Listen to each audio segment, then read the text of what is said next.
Gilligan's Island was cotton candy for the mind. It was silly. Goofy. A warm-hearted romp. Slapstick. It was ridiculous. It will always be timeless. Well, that's what makes it timeless. If it's always... In Shakespeare's time, Hamlet was pop culture. In the 1960s, Gilligan's was pop culture.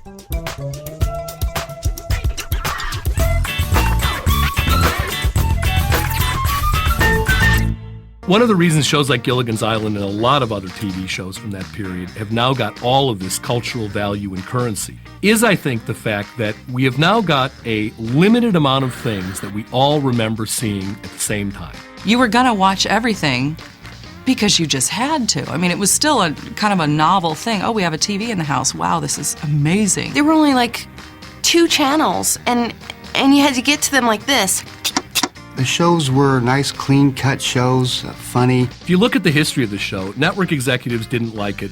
Critics hated it. This is outrageous. What nerve, what gall. The network and the critics didn't understand the show. The critics savaged the show. The phrase is, everyone hated the show but the audience. I think the reason the network executives and critics didn't care for Gilligan's Island is because they felt like there had to be some resolution.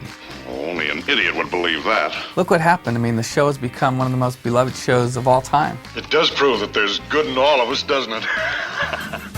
The 60s used television as a sorbet to clear the palate come prime time of all of this stuff that was going on. The civil rights movement, the assassinations, 2 Kennedys and Martin Luther King, a war completely out of control. This was the 1960s, not the 1860s, right? So there's a Cold War going on, the Cuban Missile Crisis and all that stuff, and it was I think, a literal and physical escape for people. You know, this man has a keen insight into human behavior.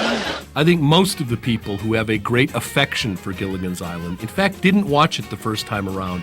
I think most of them were, in fact, kids who were watching it in reruns in these 5-day-a-week dosages. I mean, you could really mainline Gilligan's Island. What did you and your family do for entertainment? I would go home after school, and I would watch it all the time. Yeah, I still watch it in reruns. As soon as I finished my homework, I would turn on Gilligan's Island and just sit back and watch the show, and I would just laugh and laugh and laugh. I remember watching Gilligan's Island growing up, and in the very, very opening credits, when they're actually leaving on the 3-hour tour, the bay where they're leaving from is the bay where my family used to launch our boat every weekend. So I lived in fear that we were gonna get shipwrecked at some time in our ski boat. You know, like my parents are gonna let that happen. We're sure glad to see you. We've been shipwrecked here a long time. Yeah, we sure have. We've been here days and months and years. The show's been on for over 40 years. Is that something? Has there anything that has lasted 40 years? It's the longest-running sitcom ever. And that's really remarkable because it maintains a rating and people still love it all these years later. The fact that Gilligan's Island has been on for 40 years in 30 different languages, 60 countries. I'm not even sure there are 60 countries. The slapstick is also one reason it's so popular all over the world. I've actually seen some of the episodes in foreign language, and it's still funny to watch. Con un solo trago de esta poción antivampírica, me siento como nuevo. Or as the French would say, Oui, je sais, mais j'aime qu'il me le dise. I love how sex was portrayed on TV in the 60s. The Howells had separate beds. Hello, Quakers. They've been married for years. We get it. We know. You see, the fuel in this jetpack has given me a propellant potency retention problem. Dare you talk that way in front of my wife? Sex on television in the 60s didn't exist. Just kind of a hush-hush thing that husbands and wives did. On screen, it was a pretty sanitized world we were living in. Off TV, it was just a big, horny orgy free-for-all. It was crazy to see Marianne's stomach. Ginger's pointy bra, that was sex on TV in the 60s. And it didn't get much sexier than that. Skipper, you do like me better than Ginger, don't you? Well, I like you both, Marianne. Well, if that's your attitude, you can have her. Of all of the things that come up when discussing Gilligan's Island, the one that bugs me most is the Ginger or Marianne question. And this has become one of the great cliches of American popular culture. I think it probably started at the water cooler back in the 60s, and it just lived on. Do men really want the glamorous bombshell, or do they want the girl next door? The Ginger Marianne question really bothers me, and I bet it bothers Mrs. Howell as well. Ginger could have a secret admirer. She's a beautiful movie star. And why not me? Well, lovey, after all. After all what? I mean, let's get her into the equation. It should be Ginger, Marianne, or Mrs. Howell. It's a dumb question because it in fact has only one answer, which is not Ginger or Marianne. The answer, of course, is Ginger and Marianne. I'd choose Marianne, but I'd ask Ginger out first. I choose Marianne, but remind Marianne at every time that I could have chosen Ginger. The basic theme of Gilligan's Island is a very serious one. It's about people learning to live together. It's a great character study of these different stereotypes and these people from truly different echelons and walks of life, you know, learning how to coadjust and to live together. That happens more often in the movies than it does in real life. What Gilligan's Island does, I think, very astutely and really quite elegantly, is it takes the most obvious broad brushstrokes of human types and it places them in characters. Gilligan is so my type, it's ridiculous. Gangly, uncomfortable in his own body, awkward in social situations. You don't feel worthy of being loved. I don't. Gilligan was loved, but then he'd want to wring his neck every now and then. Gilligan, you, Skipper, don't say it, not in front of children. What children? Me, I'm just a loudmouth kid. Here, wait. The Skipper's the kind of guy that everyone would want as the best friend, I think. I was going to say that you could really trust him, except that he did strand all these people on that island and couldn't get them off for at least 3 years. Gilligan, they're blaming me! Yeah, duh. You're the skipper, man. And he's Go down with the ship. Go down with the ship, Skipper. Have you ever had a secret admirer, Marianne? If I did, he sure kept it a secret. Marianne is my personal favorite character. I like to think of myself a little bit like her. Never saw anything like this back in our farm. Except under a cow. She's wholesome, accessible, your girl next door. Don't worry, as long as I'm with you, you have nothing to be afraid of. The hottest guy on the island was the professor because he was aloof, he was smart, he was good looking, and he wore his shirt sleeves up. And that to me means a man that's going to get down to business and get things done, and I want to kiss him. Thought I'd stop by and check on that henna shampoo that I... Good heavens. 2 gingers. Ginger was hot. She was what I thought it was all about. She was what made me want to come to Hollywood.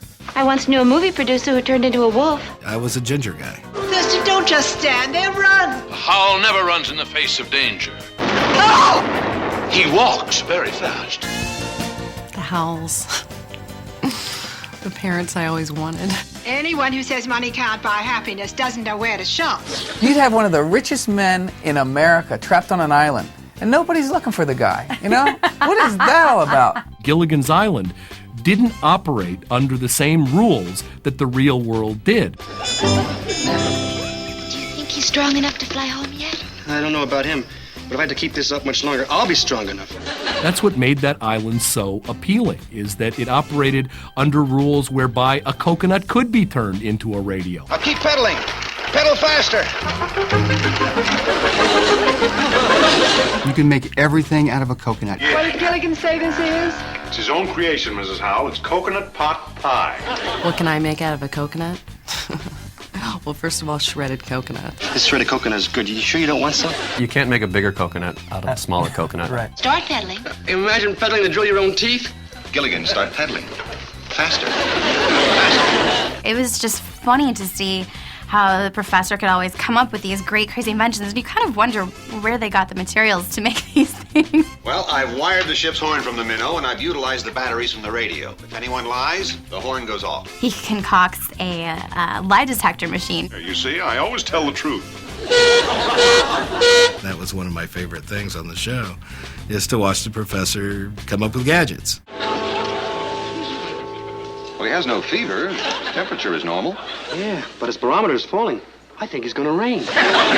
Whatever new thing comes out, you'll find Gilligan's Island. Well, I'm now doing a reality Gilligan's Island. The real Gilligan's Island, of course, this reality show which attempts to kind of cash in on the iconography that is so well known about Gilligan's Island, I think what's most interesting about that show is it's a love letter to a program that's 40 years old. We loved our experience on The Real Gilligan's Island because I grew up watching the show. I loved it as a child, and to play Lovey Howell, darling, Boston. The Real Gilligan's Island, is a love letter to the original. We tried as producers to maintain as much of the feel of the original Gilligan's Island as we could. At the same time, it's a reality show, so we wanted a cast that would keep it interesting, and which our cast did the first season, that's for sure. Well, I had to bring somebody along. I may have to prove my theory. Theory? What theory? My theory of Gilligan's Island was these 7 people had in fact died and went to heaven. Don't be ridiculous. You're not even dead yet. And there's lots to show this. If you go to the old mythology of how one gets to the other world, it's often through a boat. And what they found in that island was, in fact, the Garden of Eden. I can only hope that heaven consists of ladies in gowns and coconut cream pies. Some people say that the 7 people represent the 7 deadly sins. Joy. Oh, sorrow. If anything, it was a metaphor for getting away from what we have to go through every day. What are you doing? I'm destroying the raft. After that show was on the air for so many years, you start to think, there's a reason they don't build that boat. They don't want to leave the island. Who would want to leave the island? You've got everything there you need. You don't have to pay bills. No one knows who you are. All your idiot family members, you don't have to talk to them. I don't know if the characters ever wanted to get They rescued. really wanted to go. I think They seemed pretty enjoyed happy, it. yeah. They had food, shelter, Right. each other, laughter, entertainment. As much as they seemed to want to get off of that island, we as viewers were kind of dying to get onto it. And if you can be stranded with 6 people as tolerant as the ones that each one of those on Gilligan's Island can be, maybe not such a bad fate.